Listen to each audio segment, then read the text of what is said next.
Assalamualaikum dan salam sejahtera. Saya Miftahul Irfan bin Aswadi. Saya Kamarul Iskandar bin Zulaimi.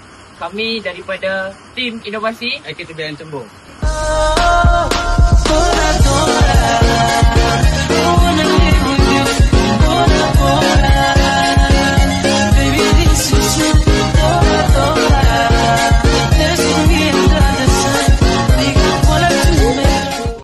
Memperkenalkan projek inovasi kami, Portable Paver Remover version 3. Portable Paver Remover version 3 merupakan penambahbaikan daripada projek inovasi kami sebelum ni, iaitu Portable Paver Remover version 2. Kami membuat penambahbaikan dengan menambah roda lah. Sebelum ni kalau kita lihat kat sini, alatan ni dia tak ada roda, dia hanya depan saja. Dia dialihkan dengan cara mengangkat lah. Tapi kini dia ada roda, so dia boleh ditolak dan senang.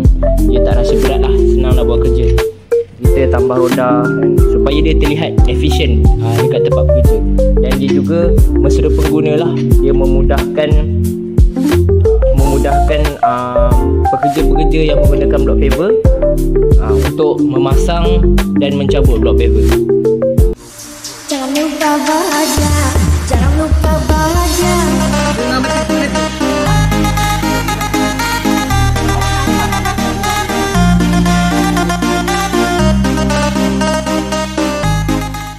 Bagi cara mengguna Portable Paver Remover ni adalah, yang pertama sekali kita perlu ada di tapak paving block. Yang kedua, kita perlu bagi dua gigi ni di ruang gap paver tu. And then lepas kita dah masukkan, lepas tu kita masukkan dua gigi ni ke dalam celah tu. Kemudian kita pijakkan dia. Pijak dia macam tu, pijak sampai dia ke dalam. Lepas dah ke dalam, kita boleh ketatkan menggunakan ni. Seperti macam ni. Dia pun lepas kita dah ketatkan, kita boleh angkat dia susu, goyang-goyangkan.